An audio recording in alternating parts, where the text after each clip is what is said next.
Hey YouTube, it's iPhone Ty. Today I'm here to do a review and answer some questions. Recently I posted a video it was a video tutorial on how to unlock your iPhone 4S Sprint Verizon AT&T on version 5.1.1 baseband 2.0.12 for any GSM carrier worldwide, specifically T-Mobile. We unlocked it for T-Mobile. I have been getting a lot of questions though from you guys, and I'm going to go ahead and answer some of those today. Now the number one question that I've been getting asked is about the RSIM itself. Now if you remember in the last video I used a black RSIM 3. I had said that I had never tried these before, these gold colored ones, because I had always just figured that they were bogus or that they were a knockoff because they say RSIM 3 here at the top. But if you take a look, let's go ahead and zoom in right here, you will see that it actually says Gevey Ultra S right on the SIM card itself. So since it said Gevey Ultra S and it comes in an RSIM 3 package, and I figured they were two separate companies, I figured that it was a knockoff and decided not to invest any of my money into it and went with the black ones. Now I know a lot of you guys out there have the Gevey Ultra S or the RSIM 3s or the Gevey Ultra S's that come in the RSIM 3 package. I decided to go and buy some so that we could try it out, and I will show you right here. I've got a Verizon iPhone 4S CDMA. If we can get this to focus in here. It is unlocked for T-Mobile.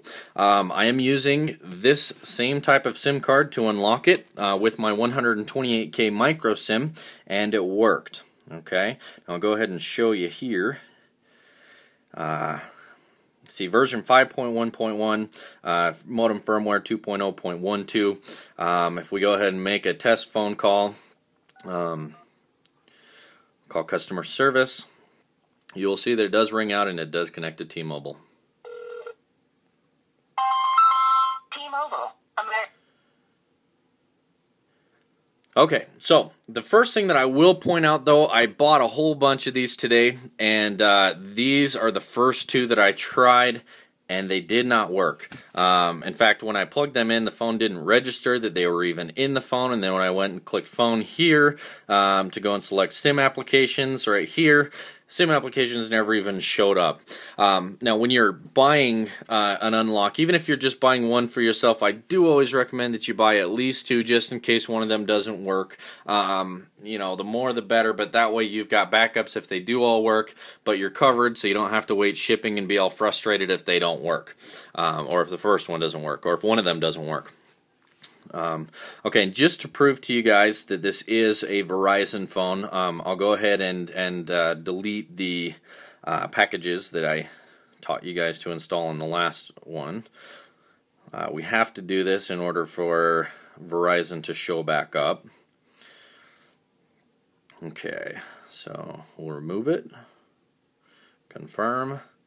Okay, and while it's doing that, I'm going to answer a few questions for you guys. We'll go ahead and pop out so that I can prove to you that I was using the RSIM 3 that I was showing you in the phone here. We'll go ahead and pop this out. Right here I've got my T-Mobile SIM card. It's the 4G micro SIM. Now I've also been getting a lot of questions about the 4G 128K micro SIM. Some people have been asking, where do you get these? How do you know it's 128K? And I've also been asked if this will work for other GSM carriers, like if you were unlocking a Verizon or a Sprint phone for AT&T, or some GSM carrier abroad or whatever. Yes, it does work, as long as it is a 128K. Now that is the key to it. You have to have a 128K SIM card. The older ones will not work. They will not connect. Now the problem is, if you take a look, there's nowhere that says 128K on the SIM card itself.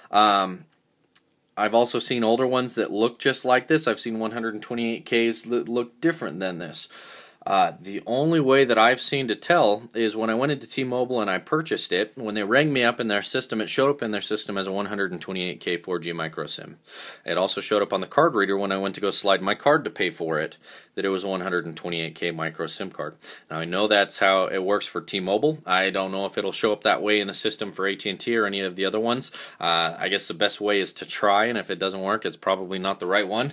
I'm not completely sure. If any of you guys can figure out a marking or a number sequence or something that identifies it as a 128K SIM, please let me know. Otherwise, when you go into the store, just have them ring it up first and make sure that it's a micro, or excuse me, a 128K before you do it. I've also used regular size SIMs. It doesn't necessarily have to be a micro. You would have to cut it down at that point in time, but there are 128K regular size SIM cards that you can cut down as well. Those ones you can usually get for free from places like T-Mobile. If you have a SIM cutter, then it will be cheaper to do it that way. But again, you need to make sure that it's a 128K micro SIM. Now if we take a look at the SIM card that I popped out, this is the one that I had working on this before.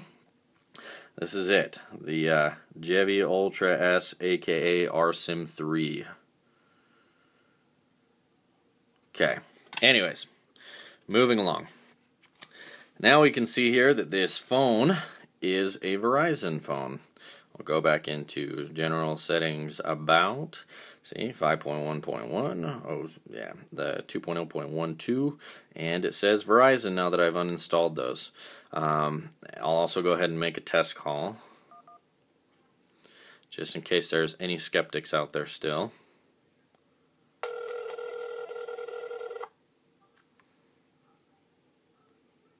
Welcome to Verizon Wireless.